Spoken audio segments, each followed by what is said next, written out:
So my name is Rick West. I'm an associate professor at Brigham Young University, and I'm the co-developer of the IPT EdTech badges, as well as the badges.byu.edu initiative. And as part of that, we've created badgeschool.org, which is available for other organizations and schools to collaborate with and use as a badge issuing platform.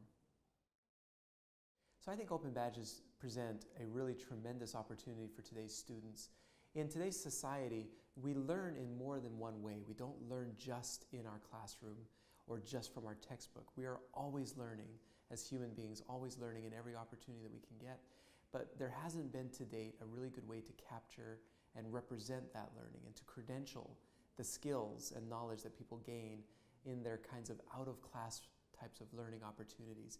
And I think open badges present a really great opportunity to represent all the learning that someone has had, as well as to better represent the learning in the classroom, the specific projects that they've completed, the specific skills they've gained, and the specific things that they've learned as they've moved towards a degree. So I've learned as I've tried to implement open badges in my institution that it is a difficult thing anytime you are doing something new in education. Education has many moving parts, lots of systems that are interconnected, and so anything that you do that is trying to change up the system is very difficult. But at the same time, I think most of the challenges with open badges are actually just challenges with education themselves and with assessment itself. And I think what open badges lets us do is realize the challenges that were already there so that we can better address them. And so I actually think that as we work towards solutions in open badges, what we're really doing is we're finding solutions for assessment and educational problems.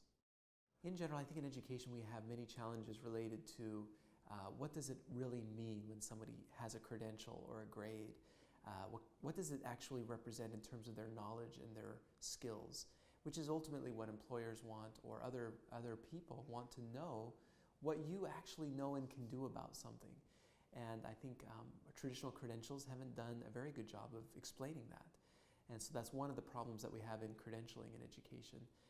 I also think we have many other challenges in education related to scalability, convenience and flexibility, getting education into more people that need it for social reasons. But I think that open badges doesn't necessarily solve all those problems, but I think it creates a space for us to talk about those problems and to hopefully have some tools that will help us to create better solutions for those problems. I think many times students, when they hear about open badges for the first time, they're very excited about the idea of a credential that communicates more clearly what they really know and can do, and has links to their actual evidence and the criteria that they had to complete. Many times I'll have students say, well, who else is doing this because I like this idea?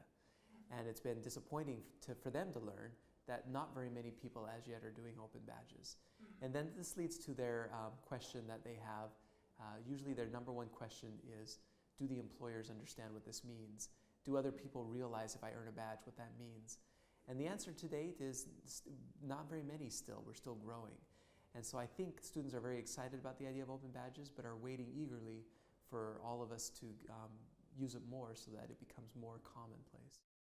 So I believe that the three main things that we should be focusing on with open badges is, first, having more rigorous criteria and requirements for those badges so that they represent a real piece of knowledge or skill. And second, I think we need to give care to our assessment practices and the ways we're reviewing the evidence and issuing those badges. And then three, I think we need to try to build better collaborations with industry and with other people, with consortiums, so that there's greater relevancy of those badges to the students as well as to the ultimate consumers of those badges.